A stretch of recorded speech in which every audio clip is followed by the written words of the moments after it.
السلام علیکم۔ کیا پاکستان، انڈیا اور بنگلہ دیش میں جمادی الاولیٰ 1443 کا چاند نظر آیا؟ تینوں ممالک میں نئے اسلامی مہینے کی تاریخ کا اعلان کر دیا گیا۔ کیا آپ حالات حاضرہ سے آگاہی حاصل کرنا چاہتے ہیں؟ خبر کے پیچھے چھپے اصل حقائق جاننا چاہتے ہیں تو ابھی سبسکرائب کیجئے جلمل پاکستان کو اور ساتھ ہی گھنٹی کے نشان پر کلک کر دیں۔ آپ کو بتاتے چلیں کہ جمادی الاولیٰ 1443 ہجری کے چاند کے حوالے سے بھی ہماری پیشنگوئی درست نکلی۔ چاند کی رویت کے لیے آج 5 دسمبر 2021 اتوار کو رویت ہلال کمیٹی کے اجلاس منعقد ہوئے، جس میں چاند کی رویت کا جائزہ لیا گیا۔ اجلاس کا جاری کردہ اعلامیہ آپ اپنی اسکرین پر دیکھ سکتے ہیں۔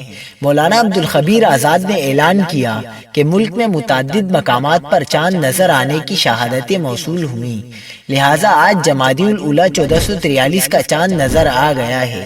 یوں پاکستان میں یکم جمادی الاولیٰ 1443 ہجری کل بروز پیر 6 دسمبر 2021 کو ہوگی۔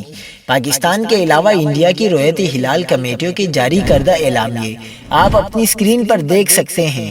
انڈیا اور بنگلہ دیش میں بھی آج جمادی الاولیٰ 1443 ہجری کا چاند نظر آ گیا ہے، لہٰذا پاکستان، انڈیا اور بنگلہ دیش میں کل 6 دسمبر بروز پیر یکم جمادی الاول ہوگی۔